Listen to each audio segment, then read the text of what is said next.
The time in Malibu, we had started talking again, and we hung out in Malibu. She kissed me.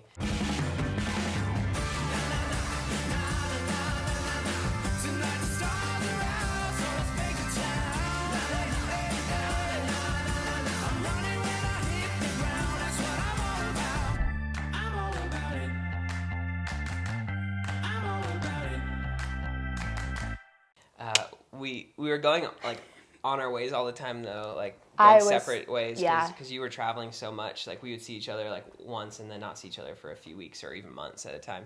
And so in Malibu we hung out. That was like the first time where we like went on a date again and she kissed me. And for like a few weeks she was gone. And then she came back to LA for some sort of a workshop that she was at, and we hung out and went on a hike and went to dinner together and had like a really good time. He took me on a date, and he like nice. Told me clearly it was a date. I was like, "Listen, girl, this time it is a date. Okay, you better be ready." No, but we went on a date that time, and after that we didn't think we were going to see each other for a few months. We looked at our calendars, and that was like very beginning of October, right? Like I'm literally packed solid until January, and so we were like, "Okay." Yeah, and so I was managing a restaurant here in Southern California a full-time manager, and so I had a really packed schedule as well.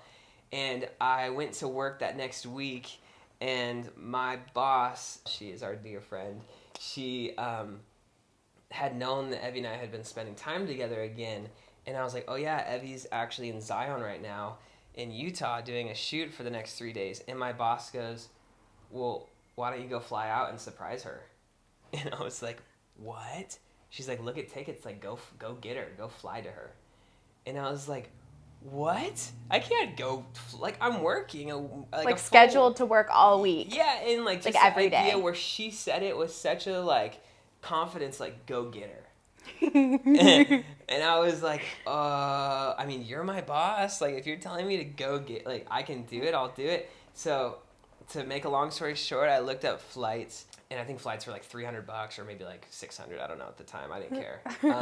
But I ended up buying a ticket that day. In that moment, I went outside to my car, got my wallet, bought the ticket. I realized that my flight flew out. I think it was within like 3 hours or maybe like 2.5 hours from that moment. And I still had to go home 30 minutes away and then drive from my home to LA, which should have been like an hour drive. And so I went home. I had my friend actually pack my bag for me so when I got home I could grab it and go. I got home, threw the bag in my car. Through this, Evie was doing like a shoot. I was shooting an elopement with no service. You didn't have service, so you barely knew that I was coming. You knew that I might be coming. He had called when I was doing my bride's hair and makeup. Whitney, if you remember this. He had called when I was doing her hair and makeup before we went out for her elopement. And he was like, hey, I'm thinking about this. How would you feel? And I was like, I mean, I have a place for you if you want to come stay here. Yeah. And I was like, he's like, okay, I'll see what I can do. And I was like, okay, I'm going to have no service. Bye. Yeah. That was literally That was it. So I had no service, had no idea if he was coming, no idea what was happening. And I was out for hours in the middle of like nowhere in Zion. Yeah. I started driving to LA, which like I said should take an hour. And I was maybe like 30 minutes in. I was like, there's bad traffic, dude. Like bad. Like worse than normal. There's always bad traffic, but it was bad. And so I put on my map and to like estimate how long it would take to get to LA, but it pretty much said you're gonna get there like 10 minutes after your boarding and then maybe like 30 minutes before your flight actually takes off. And so I was like, I'm gonna get to LA after my boarding time. Like that's crazy. And that might have been halfway. When I was halfway to LA, I was like, I'm just gonna check and see. It's probably like 30 more minutes. It was like an hour and a half. And so I'm driving, I kid you not, in the car. And I'm just like, what am I doing? Like, am I crazy? Like, am I absolutely crazy for doing this? Is this dumb? Like, am I being stupid? And I remember saying, like, Jesus, if this is from you, like, God, if you have, like, orchestrated this, and if this is something you want, like, oh, I'm gonna cry. Like, if this is what you want, God, like, open the doors and just, like, literally provide a miracle. And, I remember praying like a few times, like, God, this has to be you. If I get on the plane. And so I get to LA and it was like 5 minutes after my flight was supposed to take off. My thought wasn't, did I make my flight? My thought was like, maybe there's another flight. And I was on the verge of just, like, before I even got to LA, like 30 minutes out, like literally just deciding to drive to Zion, which was like a 13-hour drive. I was like, I'm just going to drive there. I walk into the airport and I'm like 5 terminals down. I needed to walk. So I'm like walking like the walk of shame, trying to like get to this lady to figure out what was going on. And I get to the help desk and I was like, hi, I was supposed to have a flight. I just want to see if there's any chance that like there might be another flight to this city. And the lady, the lady literally goes like, she's, I can't, why am I crying over this? The lady's like, this must be your lucky day. Like, somebody must be looking out for you because your flight's been delayed an hour. And I was just like, what the heck? And so this lady's like, somebody literally must be watching out for you and looking out for you. Like, your flight's been delayed an hour. If you go now, you can still make it. Such a God thing. And I'm just like, what? Like, are you kidding me? And so she actually had to push me through security pretty quickly because I was still about to miss it. But I get on the flight, and I'm just like, this is insane. Once I got my ticket for the flight, it literally had her name, her last name, RUPP, in the ticket number. And there were so many things just like that throughout the experience where it was just like, God, God, God, God, to me getting to you. Out of something so small, like God's in it, and he cared. And he was like, I see you, and I know you, and I love you, and I'm for you, and I got you. And, so I got on the flight, and then I flew into Vegas, and then I had to get a rental car, and then I drove another 3 hours to Zion, and I think I got to Zion at like midnight or 1 a.m. or something ridiculous that night. And we spent the next day, one day together, and then we flew out the day after. But that one day was beautiful, and it was precious, and it was exactly what we needed. Yeah. And it was for sure a turning point in our relationship, I think. That was one of the things that in that moment, Landon, didn't know. I hadn't told him this, but I had told the Lord, especially as we'd like started kind of reconnecting. I told God, if there's any chance that you were bringing Landon and I back together, which at that point I was still so skeptical. He needs to pursue me radically. Like, that was my thing, is he needs to pursue me hard and make it so clear that I am the one that he wants. And Zion was just such a God thing, because in my wildest dreams, that was like way better than like any like pursuing me that I would have ever dreamed of. And that was just such a God answer for my heart to be like, I'm in this. This is for you. Look at him pursue you. Yeah. I think the thing that really helped us was Ev texted me one day, she called me. We were talking on the phone one day, and she said, hey, I've been obviously, thinking about moving to Northern California to hopefully make my way down to Southern California to focus more on my work. I feel like God's saying, why go up there? Why not just go exactly where you want to be now? It was so clear. It was such within 3 days, God was like, you're moving to Southern California. Yeah, and she's like, what do you think about me moving to Ventura, the city you live? And I was like, yep. And it was not, for everyone asking if I moved here for Landon, I did not move to Southern California for Landon at all. I moved to Ventura because I had a very close friend here.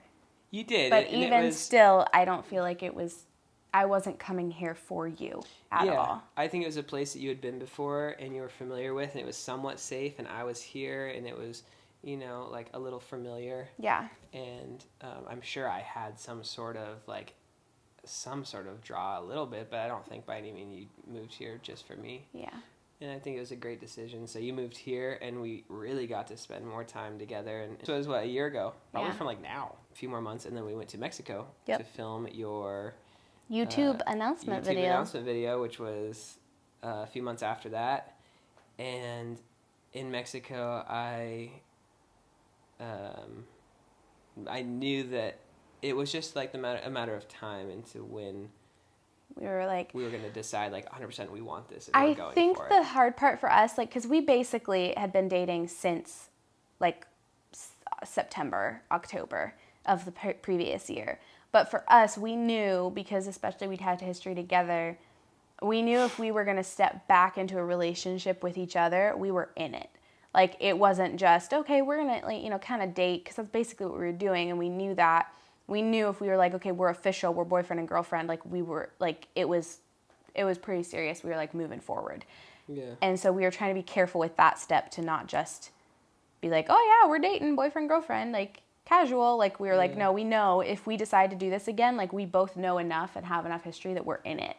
Yeah, and I think like a lot of the people might be asking like, why did you wait so long to tell all of us? Like, because we didn't announce it on social media at all. Yeah. And I think like with all that we've said, like we had been through a lot, and we weren't sure where we were even going. Like we were trusting the Lord. It was a day by day, like week by week thing. Yeah, and there was so much that we had to grow in, and just like being friends again, getting to know each other. Like, I mean, realistically, yeah, we started intentionally spending time together, maybe a year before, but we weren't sure that we were both fully saying, yes, this is what we want, and this is good, and this is from the Lord now, until, you know, shortly before we announced. Like, we really didn't hold it on to it super long. Yeah. Until we announced. But when we announced, everyone, we knew, like, okay, we're in this. Yeah, we're going for it. In Mexico is when I decided to ask her to officially be my girlfriend. Brady was with us, our friend, who was doing video for Evie, and he had gone upstairs, and so it was her and I in the backyard with the pool, and I put on, like, the Bluetooth speaker and put on some country music. I had grabbed her, and I had jumped in the pool with her, and we were standing in the pool together, and I was holding her, and I told her that she was incredible along with all these other amazing things, and that I wanted to pursue her and date her, and I chose her as mine. And that was, I think, a moment where we were like, all right, we're in this, we're going for it. And now it's been a year since then that we've been like fully in it to win it, and we will win it. All right, guys. Hope this video was fun, entertaining. I know a ton of you guys have been asking these questions forever. If you have not already, click that subscribe button down below. That helps me so much. And make sure you click the bell next to it to turn on those notifications. Notification squad, what up? And like this video, leave a comment down below. I read all of them and I respond to all of them. We love you. Copper especially is a big fan of you guys. And we will see you in our next video. Oh, you have hair all over you. Budgie. Hi, buddy. Did you have fun in the kitchen with that? Maybe he'll be a receiver. You think? Like, Doesn't like letting go of the ball. What's it called? Airbud? Yep. Drop. The channel.